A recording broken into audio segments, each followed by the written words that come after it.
أعوذ بالله من الشيطان الرجيم. بسم الله الرحمن الرحيم.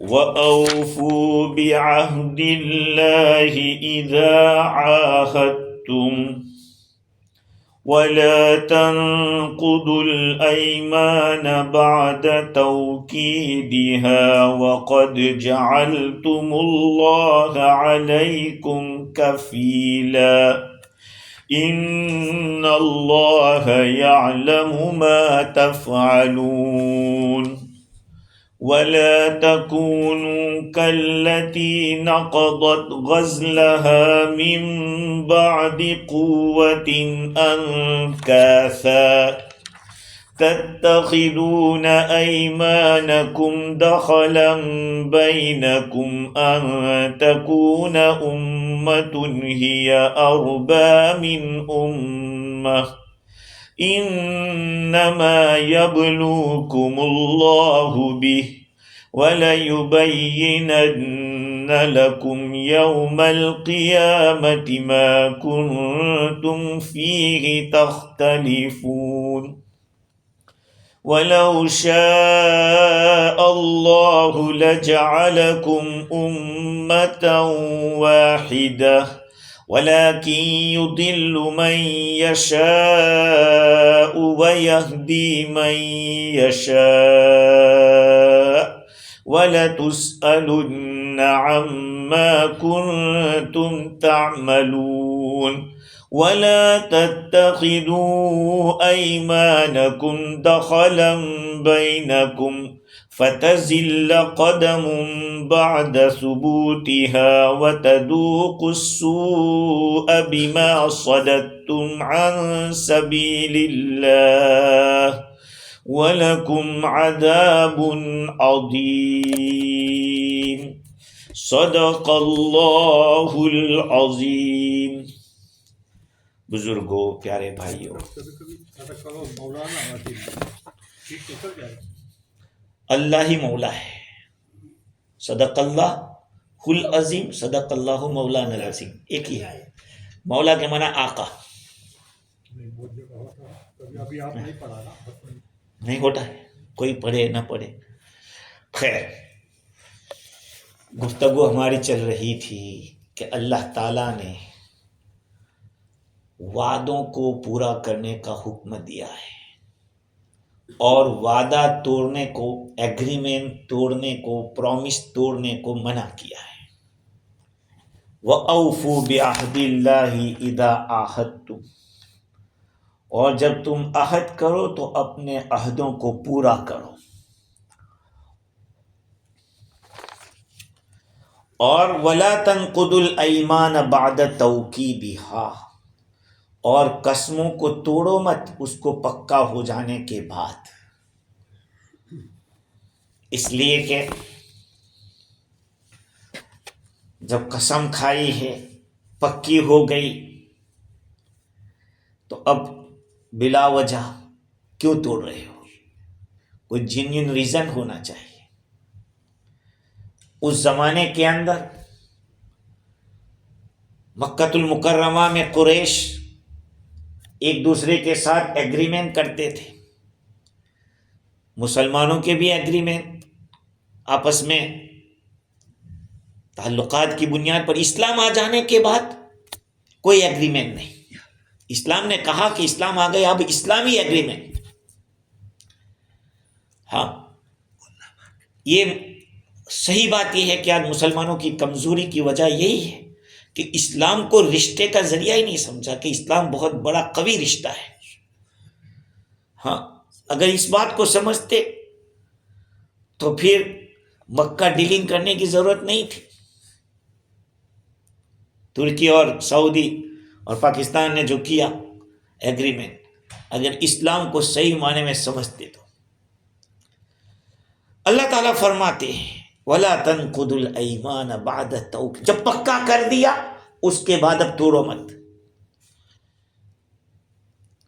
اب یہاں پہ قسم کی بات آ گئی ہے چونکہ اوپر پہلے جو بات ہے کہ عہد پورا کرو، اور یہاں کہا کہ عہد کو توڑو مت، دونوں ایک ہی تو بات ہے، گویا کہ ریپیٹ لگ رہا ہے، تکرار لگ رہا ہے، کیونکہ دونوں ایک ہی ہے، وعدے کو پورا کرنا اور خلاف وعدہ نہ کرنا، دونوں قریب قریب ہیں۔ تو حنفیہ یہ کہتے ہیں کہ یمین لغو وہی یمین غموس ہے۔ کل ہماری بات ہوئی تھی یمین غموس کے بارے میں، کہ آدمی جھوٹی قسم کھاوے جان بوجھ کر، اور اس پر دلیل یہی آیت کریمہ وَلَا تَنقُضُوا الْأَيْمَانَ، اس آیت کریمہ میں قسموں کو توڑنے سے منع کیا ہے، لہذا کوئی بھی قسم جو بھی آپ نے کھائی ہے اس کو چاہیے کہ آپ اس کو پورا کریں۔ اور یمین غموس جو ہے وہ غیر قابلۃ للبر والحنس، یمین غموس جس کے اندر کفارہ لازم نہیں ہوتا، اس میں صرف توبہ کرنی پڑتی ہے۔ یمین غموس میں، یمین منعقدہ میں کفارہ واجب ہوتا ہے، آئندہ کرنے نہ کرنے کے بارے میں جو قسم کھائی ہو۔ اس لیے یمین غموس جو بر اور حنس کے قابل نہیں ہے، لہذا اس کو ایمان میں سے ہونا ہی نہیں چاہیے، اصحاب ابو حنیفہ رحمہ اللہ کہتے ہیں۔ امام واحدی نے اس آیت سے دلیل پکڑی ہے اس بات کے اوپر کہ یمین لغو جو ہوتی ہے بیکار، لا واللہ، واللہ، بلا واللہ، کہ اللہ تعالیٰ نے یہ فرق کیا کہ جب پکا کر دیا، پکے کے بعد مت توڑ، لہذا جو ایسے ہی بولتا ہے کہ اس کی پکڑ نہیں ہوگی۔ سمجھ رہے؟ دیکھو بعض لوگوں کے ہے نا قسم کھانے کی عادت ہوتی ہے، بعضوں کی گالی بولنے کی عادت ہوتی ہے۔ میں سچ کہتا ہوں صحیح بھائی، ایک بہت بڑے مولانا تھے انڈیا کے اندر، وہ بہن کی گالی بولتے، پانی لینے کے لیے بھیجے، اس میں بھی گالی، وہ اس کا ارادہ نہیں ہوتا تھا کہ میں گالی بول رہا ہوں یا اس طرح سے، بس زبان پہ بسا ان کا ایک خان صاحب تھے، پٹھان تھے، وہ ہر بات کے اندر بہن کی بولتے تھے یہ بسا اس طرح سے، تو یہ قسم والی بات بھی ایسی ہے، اور اس کا ارادہ نہیں کہ میں گالی دے رہا ہوں۔ خیر، تو اللہ تعالیٰ نے یہاں پر بعد توکیدہا، قسم کو پکا کر لینے کے بعد کہا کہ مت توڑو، یعنی پکا نہیں کیا ہے، اس سے پہلے اگر ہو گیا تو کوئی بات نہیں، جیسے کہ عربوں کی عادت ہوتی ہے، یا ہمارے یہاں ہندی میں اردو میں قسم سے بولتے ہیں نا بعض لوگ، یہ ہے وَقَدْ جَعَلْتُمُ اللَّهَ عَلَيْكُمْ كَفِيلًا، حالانکہ تم نے اللہ کو کفیل بنایا ہے۔ جب قسم کھاتے ہیں تو اللہ کا نام استعمال کرتے ہیں، تو اللہ کو تم کفیل بنا دو۔ اور کفیل کا کیا معنی ہے؟ مولانا اشرف علی تھانوی رحمۃ اللہ علیہ نے اس کا ترجمہ گواہ سے کیا ہے کہ اللہ تعالیٰ نے تم کو گواہ بنایا ہے۔ قسم کھانے کا یہ مطلب ہوتا ہے کہ میں قسم کھا کے آپ کو کہہ رہا ہوں کہ یہ میری ہے، یہ چیز میری ہے، یعنی اللہ گواہ ہے کہ یہ میری ہے۔ سمجھے بات کو؟ اور بعضوں نے کہا کہ نگراں، شاہد، رقیب، نگران ہے، اس لیے کہ جو کفیل ہوتا ہے نا، کفیل کس کو کہتے ہیں؟ ذمہ داری لینے والا، نگران کو کہتے ہیں۔ اگر کچھ گڑبڑ کرتا ہے تو سعودی کے اندر کفیل سمجھے، کفیل کس کو کہتے ہیں؟ جو بلاتا ہے کام، جس کو یہ ہمارا کفیل ہے یہ کہتے ہیں۔ ہاں، تو اگر یہ کچھ گڑبڑ کرے گا تو وہ قانونی طور پر اس کو واپس کرائے گا۔ اب اس کے اندر بہت نقصان بھی ہوا، کتنے لوگوں سے کام لیتے رہے، سال تک طلب ہی نہیں دیا، اور ویزا پہ بلایا کہ آپ کو یہ کرنا ہے، اور ان کو جنگل میں کام کرا رہے ہیں، ظلم بھی بہت کیا۔ لیکن اصل کفیل کا معنی یہی ہے کہ جو جس کے بارے میں کفالت لی گئی ہے اس کی نگرانی کرے گا۔ بعض لوگوں نے اور معنی لیا کہ اللہ تعالیٰ کفیل ہے، یعنی اللہ اس سے باخبر ہے، گویا کہ وہ اللہ کو گواہ بنا کے کہہ رہا ہے۔ اور اگر کفیل کو تو پھر کفیل اپنے ظاہری معنی پر ہوگا، اس کا مطلب یہ ہوگا کہ یہ ایک مثال دی گئی ہے، اللہ تعالیٰ کی یہاں ایک مثال دی گئی کہ جیسے کفیل کے ہاتھ سے آدمی چھوٹ نہیں سکتا، گڑبڑ کی ہے تو وہ سزا دے کے رہتا ہے کہ اللہ سبحانہ و تعالی بھی اگر تم نے قسم سے خلاف کیا تو پھر سزا دے گا، اس لیے کہ قسم کے خلاف کرنے والا ظالم ہے۔ جس سے آپ نے ایگریمنٹ کیا ہے اس کو پتہ بھی نہیں آپ نے ایگریمنٹ توڑ دیا۔ اسی لیے جس قوم کے ساتھ روایت، یہ ہمارا اصول ہے شریعت کا، کہ جس کے ساتھ آپ کا ایگریمنٹ ہوا ہے کہ ہم آپ سے لڑیں گے نہیں، آپ سے جو لڑے گا اس کا ہم مدد نہیں کریں گے، ہم آپ کی مدد کریں گے، تو کہا کہ ان کے اوپر اچانک حملہ مت کر دو۔ ان کو تو پتہ نہیں کہ ہمارا، وہ تو سوچتے ہیں ایگریمنٹ ہمارا ہے، اس لیے آرام سے بیٹھے۔ اب آپ نے اچانک ہی حملہ کر دیا، وہ سوچے گا یہ کون ہوگا، ہمارے ان کے ساتھ عہد ہوا ہے۔ تو یہ ظلم ہے قسم کا۔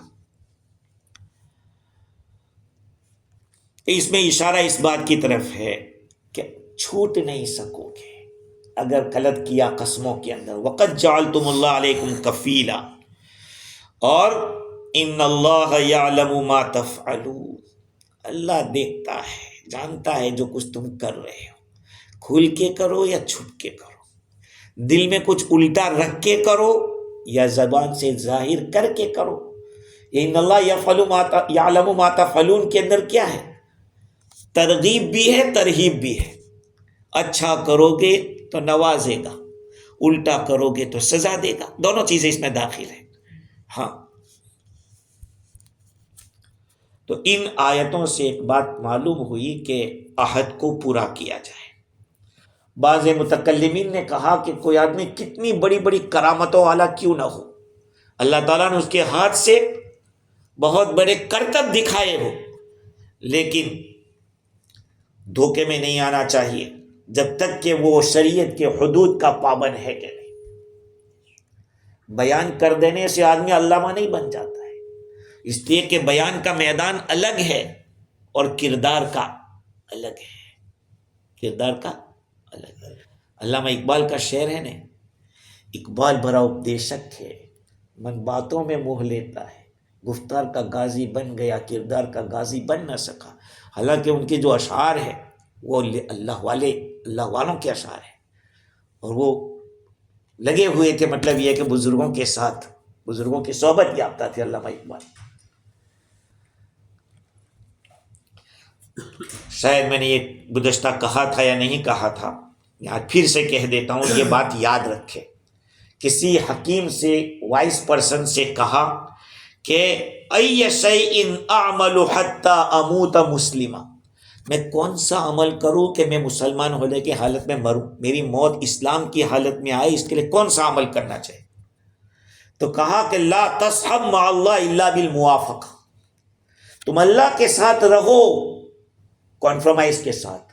یہ حکم میں مانتا ہوں، یہ حکم میں مانتا ہوں، یہ کرنا ہے میں کروں گا، یہ نہیں کرنا ہے نہیں کروں گا، تو موافق اللہ کے ساتھ رہو، موافقت کے ساتھ، موافقت سمجھتے، فیور کے ساتھ، اللہ کے ساتھ رہو فیور کے ساتھ، اس نے جو کہا اس کا فیور۔ وَلَا بِالْخَلْقِ إِلَّا بِالْمُنَاصَحَةِ، مخلوق کے ساتھ رہو خیر خواہی کے ساتھ، مرنے دینے اس لائق ہی اس کو جانے دیں، مخلوق کے ساتھ، چاہے جانور ہو انسان ہو، یہ نہیں کہ میں نے جیسے کہا اچھا بکری ڈبے میں آئی ہے پھنسنے دے اس کو، لیکن آج یہ ہو رہا ہے۔ آدمی ایمان کے ساتھ کب مرے گا؟ جب ہر وقت یہ سوچے گا کہ نہیں، اس کو مجھ سے تکلیف نہیں پہنچنی چاہیے۔ مخلوق کے ساتھ خیر خواہی۔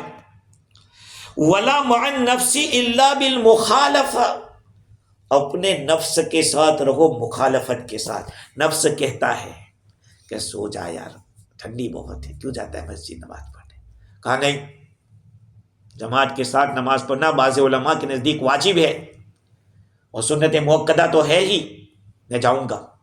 دل سے کہہ رہا ہے اتنے اچھے لحاف گرم گرم کے اندر چھوڑ کے جا رہا ہے، کہنے میں جاؤں گا۔ نفس کے ساتھ مخالفت کرو۔ وَلَا مَعَ الشَّيْطَانِ إِلَّا بِالْعَدَاوَةِ، اور شیطان کے ساتھ ہمیشہ دشمن کی طرح رہو، الٹے جو کام کرواتا ہے دشمن ہی سمجھو شیطان کو۔ وَلَا مَعَ الدِّينِ إِلَّا بِالْوَفَاءِ، اور دین کے ساتھ ہمیشہ وفاداری کے ساتھ رہو، دین کے کبھی غدار مت بنو۔ تو کسی سے معاہدہ کرنے کے بعد اس کو توڑ دینا بڑا گناہ ہے، مگر اس کا کوئی توڑنے پر کفارہ نہیں ہے، اس میں آخرت کا عذاب ہے۔ آگے اللہ تعالیٰ فرماتے ہیں وَلَا تَكُونُوا كَالَّتِي نَقَضَتْ غَزْلَهَا مِن بَعْدِ قُوَّةٍ أَنْكَاثًا، اور تم مت ہونا اس عورت کی طرح جس نے اپنے اون کو توڑ دیا، مضبوط ہونے کے بعد اس کی بوٹی بوٹی کر کے نوچ ڈالا۔ من بعد قوت انکاسا، یہ آیت کریمہ کا ترجمہ ہے کہ اس عورت کی طرح مت ہونا جس نے اپنا جو بننے کا جو اون کا جو بنا رہی تھی اس نے برابر تیار کر دیا، اور تیار ہونے کے بعد پھر ٹکڑے ٹکڑے کر کے برباد کر دیا۔ کہا ایسا مت کرنا، جب اللہ کا نام لے کر تم نے عہد کیا، پکا بات کی، اب پھر توڑ رہے ہو، تو جو پہلے پکا بنا ہوا تھا اس کو کیوں توڑا تم نے؟ کہا اس عورت کی طرح مت ہونا۔ اب یہاں پر سوال ہوتا ہے کہ کیا کسی عورت کا قصہ یہاں ہے، یا یہ کہ ایک جنرل بات ہو رہی ہے؟ مفسرین کے دو قول ہیں۔ ایک قول یہ ہے کہ یہاں پر وصف بیان کیا گیا ہے کہ ایسا نہیں ہونا چاہیے کہ کسی کام کو تم پورا کر دو پھر اسی کو برباد کر دو۔ آدمی کسی پر احسان کرے اور پھر احسان کو برباد کر دے، سمجھ رہے ہیں؟ بعض حضرات کا کہنا ہے کہ نہیں، یہ ایک عورت کی طرف اشارہ ہے۔ مکہ کے اندر ایک عورت رہتی تھی، اب اس عورت کے نام کے بارے میں اتنے سارے اقوال ہیں۔ کسی نے کہا اس کا نام ربطہ بنت سعد بن تیم القریشیہ مکیہ تھا، اور وہ بڑی بے وقوف تھی، مکے کی مشہور بے وقوف عورت تھی، اس کو وسوسہ بہت آتا تھا۔ بعضوں نے اس کا نام بتلایا ہے ریتا یا رائتا، یہ بھی نام ہے۔ اس کا لقب بعضوں نے جعرا کہا، کسی نے حفرہ کہا، الگ الگ اقوال ہیں۔ اس کا کام یہ تھا کہ وہ بننے کا کام کرتی تھی، بنکر تھی۔ غزل جیسے اون سے بنتے ہیں نا، کپڑے بناتے ہیں، زنبیل بناتے ہیں، نیٹنگ۔ اس کا کام کیا تھا؟ اس کے پاس کام کرنے والی بہت ساری لڑکیاں تھیں۔ صبح سے کام پر شروع ہو جاتا ظہر تک، پھر ظہر کے بعد اس کو توڑ کے پھینک دیتی۔ یہ اس کا کام تھا۔ تو اللہ تعالیٰ نے اس عورت کی طرف اشارہ کیا کہ یہ جو عہد کو توڑتا ہے وہ ایسا ہی کرنے والا ہے، تو اس عورت کی طرف مت ہونا۔ اتنا بڑا مطلب یہ کہ گویا کہ بزنس ہی کہو کہ اس کا کام ہی یہ تھا۔ علامہ آلوسی نے لکھا ہے کہ ایک زرہ کے وقت مطلب کہ اون کو تیار کرتی تھی، اور اس کا جو کانٹا ہوتا تھا وہ ایک انگلی کی بقدر کانٹا ہوتا تھا، اور گولاؤ ہوتا تھا، وہ گہراؤ ہوتا تھا، وہ ایک اس عورت کے قدر، یعنی اس کا جو قد تھا، اس کی مقدار تھی کا اتنا بڑا، لیکن پھر آخر میں اس کو توڑ دیا کرتی تھی۔ اللہ تعالیٰ نے اسی کی طرف اشارہ کیا، وَلَا تَكُونُوا كَالَّتِي نَقَضَتْ غَزْلَهَا مِن بَعْدِ قُوَّةٍ أَنْكَاثًا۔ علامہ کاشفی کے حوالے سے روح البیان میں لکھا ہے کہ اللہ تعالیٰ نے یہاں پہ ایک مثال بیان کی، تشبیہ دی ہے عہد کو توڑ دینے والے کو، کس کے ساتھ؟ رسی کے ٹکڑے ٹکڑے کرنے والی عورت کے ساتھ۔ لہذا عاقل باید کہ ہر رشتے خود اپنے ہر تعلق کو، اس کو ہر ایک کو سنبھالنا چاہیے، اس کو ٹکڑا ہونے سے بچانا چاہیے، کیونکہ اللہ تعالیٰ نے فرمایا اوفوا بعہدی اوفی بعہدکم، تم میرے عہد کو پورا کرو، میں تمہارے عہد کو پورا کروں گا۔ بعضوں نے یہ کہا ہے کہ یہ ابو بکر بن حفص نقل کرتے کہ عورت سعیدہ اسدیہ تھی، وہ پاگل تھی، بالوں کو اور ریشوں کو جمع کرتی تھی، اور اس طرح کا کام اس کا تھا۔ بعضوں نے اور بھی کہا ہے، ابن مردوی کی روایت تو وہ بھی نقل کی کہ ایسی پاگل تھی، حضور سے درخواست کی کہ دعا کیجیے کہ میرا پاگل پنا ختم ہو جائے۔ آپ صلی اللہ علیہ وسلم نے اس سے پوچھا تھا، تو پھر اس نے کہا کہ میرا بدن نہ کھلنے پائے اس طرح سے۔ آپ صلی اللہ علیہ وسلم نے اس عورت کے لیے دعا فرمائی تھی۔ یہ روایت ابن مردوی کی حضرت ابن عطا نے نقل کی کہ عورت نے جنون کی شکایت کی حضور نے اور مطالبہ کیا کہ دعا کرے تندرستی کی. آپ نے فرمایا اگر چاہے تو میں دعا کروں اللہ تجھے عافیت دے دے، اگر چاہے تو تو صبر کرے اور ثواب کی امید رکھے گی تو تجھے جنت ملے گی. اس عورت نے صبر اور جنت کو اختیار کیا. اور حضرت عطا فرماتے ہیں کہ ابن عباس رضی اللہ تعالی عنہما نے ہمیں دکھایا تھا کہ یہ وہ عورت ہے.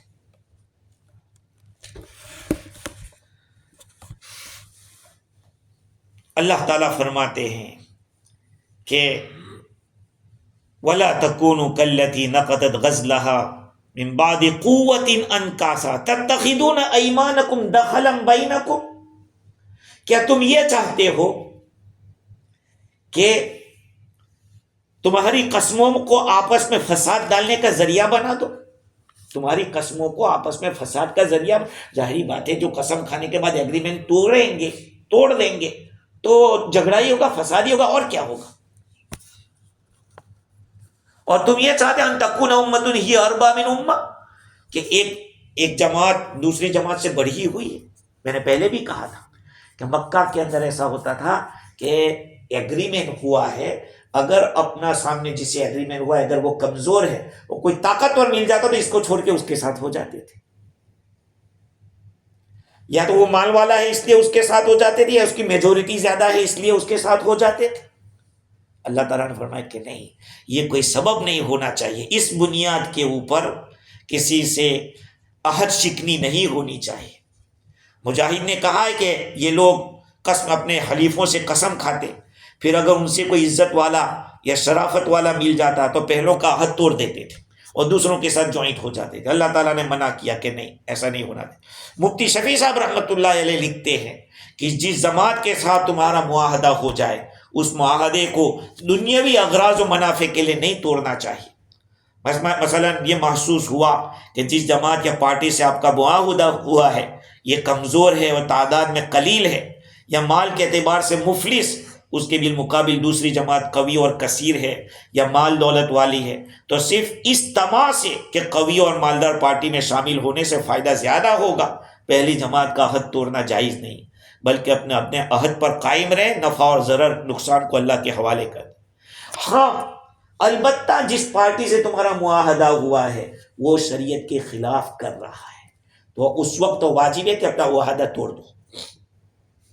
مثال کے طور پر غیروں کے ساتھ آپ کا ایگریمنٹ ہو گیا کہ بھئی ہم نہ کسی کو ستائیں گے، نہ آپ ہمیں ستائیں گے، نہ کبھی کس طرح کی غلط کی تائید کریں گے، لیکن وہ ایسا کر رہے ہیں چپکے اندر سے، تو پھر واجب ہے کہ توڑ دو. ان کو کہہ دو کہ ہمارا آپ کے ساتھ کوئی معاہدہ نہیں ہے. انما یبلوکم اللہ بی. اچھا، آلوسی نے روح البیان میں لکھا ہے کہ دیکھو میجورٹی اور مائنورٹی اس سے کچھ فرق نہیں پڑتا ہے. 1000 خنزیر ہے لیکن سب حرام ہے، لیکن ایک ہرن ہے، ایک ہی ہرن ہے وہ حلال ہے. الشاۃ حلال والفیل جیفا، بکری حلال ہے اور ہاتھی حرام ہے. دجال نکلے گا نا، اس کے ساتھ بھی بہت لوگ ہوں گے، تو کیا وہ سب حق پہ ہوں گے؟ 100 گدھے ایک طرف ہو جاوے اور ایک آدمی کی عقل ایک طرف ہو جاوے تو 100 گدھوں کی عقل سے کیا ہوتا ہے؟ گدھے آخر گدھے ہیں، سمجھ رہے ہیں؟ تو میجورٹی سے کچھ نہیں ہے. تو اللہ تعالیٰ نے قرآن میں کہا کم من فئۃ قلیلۃ غلبت فئۃ کثیرۃ باذن اللہ. کتنی ایسی جماعتیں چھوٹی چھوٹی تھی وہ بڑی جماعتوں کے اوپر غالب آ گئی اللہ کے حکم سے. اس لیے کہا نفع ضرر اللہ کے حوالے. انما یبلوکم اللہ بی، اللہ تمہیں آزما رہا ہے کہ دیکھتے ہیں یہ میرے عہد کو پورا کرتے ہیں یا ان کے ساتھ ہو جاتے ہیں. بہت سی دفعہ ہم لوگ بھی گڑبڑ کر دیتے ہیں ایسے موقع پہ، اللہ تعالیٰ پر جو بھروسہ ہونا چاہے اس کو چھوڑ دیتے ہیں. انما یبلوکم اللہ بی، اللہ تعالیٰ تم کو آزمانا چاہتا ہے کہ تم وفا کی رسی کو مضبوطی سے پکڑتے ہو، اللہ کے عہد کو، حضور کی بیعت کو مضبوطی سے پکڑتے ہو، یا پھر قریش کی شان و شوکت اور ان کی کثرت اور مسلمانوں کی کمزوری اور ان کی قلت کو دیکھ کر ادھر ہو جاتے ہو. اللہ تعالیٰ کہتے ہیں لا ينظر الى صورکم ان اللہ لا ينظر الى اجسامکم ولا الى صورکم ولكن ينظر الى قلوبکم ونیاتکم. اللہ تعالیٰ تمہاری شکلوں کو نہیں دیکھتے، تمہاری باڈی کو نہیں دیکھتے کہ کتنے تر و تازہ اور موٹے ہٹے کٹے مستندے ہیں، یہ نہیں دیکھتے. اللہ یہ دیکھتے کہ دل میں خدا کا تعلق کتنا ہے تمہاری نیتوں کو اللہ تعالیٰ دیکھتا ہے. انما یبلوکم اللہ بہ ولیبینن لکم یوم القیامۃ. دنیا کے اندر جو اختلاف کرتے تھے اللہ تعالیٰ وہ واضح کر دے گا. ولیبینن لکم یوم القیامۃ فیما کنتم فیہ تختلفون. دنیا میں جو اختلاف ہوتے تھے جب اللہ تعالیٰ بدلہ دے گا اعمال کا ثواب کے ذریعے یا سزا کے ذریعے، تو یہ قسم کی دھمکی ہے ملت اسلام کی مخالفت کرنے کے بارے میں، دین حق کی مخالفت کرنے کے بارے میں، اور اللہ ہمیشہ کے عذاب تک پہنچانے والا ہے. دیکھو عہد بہت قسم کے ہیں، یاد رکھو. ہم تو بیعت کو ہم جانتے ہی نہیں، اور میں تو سمجھتا ہوں کہ کبھی کبھی دل ہوتا بھی کہ اس بات پہ بات کریں. اللہ والوں کے ہاتھوں میں جو بیعت ہوتی ہے وہ بیعت کا مقصد کیا ہوتا ہے؟ آدمی ایک بزرگ کے ہاتھ میں ہاتھ دے کر وعدہ کرتا ہے کہ میں 5 وقت کی نماز پڑھوں گا، زکوٰۃ فرض ہوگی تو ادا کروں گا، رمضان کے روزے رکھوں گا، اور جھوٹ نہیں بولوں گا، شراب نہیں پیوں گا. یہ سب آج بھی بیعت ہوتی ہے، لیکن ہمارے فجی میں تو اس کا یہ طریقہ آیا ہی نہیں، یعنی چلا ہی نہیں. یہ سلسلے کے بارے میں کسی نے بتایا نہیں، یا پھر کوئی ہوا نہیں ایسا کہ جس کو کسی شیخ نے خلافت دی ہو یا اجازت دی ہو. لیکن یہ ہے میرے بھائیوں. اور ایک اور بات کہہ دو آپ کو کہ علماء امت جو ہے اور خصوصاً اہل اللہ، یہ نبی کے نائب ہیں، نبی کے نائب ہیں. آج شیخ سے فائدہ کیوں نہیں ہو رہا ہے؟ اس لیے کہ یہاں ہے نا کمی ہے. اگر پرنالی کے اندر کچرا پڑا ہوا ہے تو پانی کچرے والا آئے گا. پرنالی اگر صاف ہے، ہمارے فجی میں کیا کہتے ہیں، پناری اگر وہ صاف ہے تو پانی صاف ہے. اور ایک اور بات یاد رکھ لینا، الگ الگ جگہ سے آپ فیض حاصل کرنا چاہیں گے نہیں ہو سکتا. وہ کہتے ہیں یک درگیر و محکم گیر. ایک دروازہ پکڑو لیکن مضبوطی سے پکڑو. یک درگیر و محکم گیر. آپ بیان کتنوں کا سنیں کوئی بات نہیں، لیکن عقیدت ایک سے رکھیں، تب فیض پہنچتا ہے، تب فیض پہنچتا ہے. اس لیے مولانا تھانوی رحمۃ اللہ علیہ ان لوگوں نے بیعت کی تھی کس سے؟ حضرت حاجی امداد اللہ مہاجر مکی رحمۃ اللہ علیہ سے. اور حاجی امداد اللہ رحمۃ اللہ علیہ باقاعدہ سند یافتہ عالم نہیں تھے، لیکن مولانا قاسم نانوتوی، مولانا رشید احمد گنگوئی، مولانا تھانوی، بڑے بڑے لوگوں نے ان سے تعلق کیا تھا. کیوں؟ وہ دل پایا تھا ان کے پاس، وہ چیز تھی. آج ہم لوگوں کے دلوں کے اندر کمی کی وجہ سے فیض نہیں مل رہا ہے. ہم بدگمانی میں مبتلا رہتے اکثر، سمجھ رہے؟ خیر انشاءاللہ مزید گفتگو آئندہ کریں گے. اللہ تعالیٰ مجھے بھی اور آپ کو بھی صحیح علم نصیب فرمائے، اور حضور صلی اللہ علیہ وسلم کی جو برکات ہیں ہم سب کو نصیب فرمائے. باقی